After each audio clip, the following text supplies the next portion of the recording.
ఆదివారం రోజున టీమిండియా శ్రీలంక మధ్య జరిగిన రెండో టీ20 మ్యాచ్లో భారత జట్టు లంకపై 7 వికెట్ల తేడాతో గెలిచింది.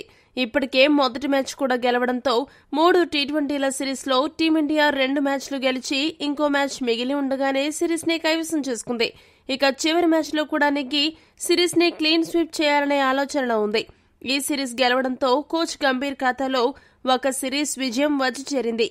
ఇక సిరీస్ గెలుపుపై మ్యాచ్ అనంతరం జట్టు కెప్టెన్ సూర్య మాట్లాడుతూ ఏమన్నాడంటే, టీమిండియాకి బాధ్యతలు చేపట్టిన మొదటి సిరీస్లోనే ఇలా విజయం సాధించడం చాలా సంతోషంగా ఉంది. ఇప్పటికే 2 విజయాలు సాధించి ఈ సిరీస్ను సొంతం చేసుకోవడం చాలా గొప్ప విషయం. ఇలాంటి విజయాలు యువ ఆటగాళ్ల ఆత్మవిశ్వాసాన్ని పెంచుతాయి. జట్టుగా మేము మరిన్ని విజయాలు సాధించడానికి ఇది ఎంతో తోడ్పడుతుంది. ముఖ్యంగా మా యువ బౌలర్లు బంతితో అద్భుతాలు చేస్తున్నారు. చివరి మ్యాచ్లో కూడా గెలవడమే మా తదుపరి లక్ష్యం. ఈ రోజు సంజు ఓపెనింగ్ చేయడానికి గిల్ మ్యాచ్కు దూరం కావడానికి ఒక కారణం ఉంది. గిల్ మెడనొప్పితో బాధపడుతున్న కారణంగా అతడికి విశ్రాంతి ఇచ్చాము. దీంతో సంజుని ఓపెనర్గా పంపడం జరిగింది.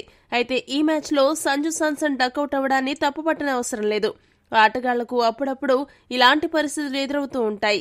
ఇక చివరి మ్యాచ్లో మార్పుల కోసం అప్పుడే ఎలాంటి నిర్ణయం తీసుకోలేదు.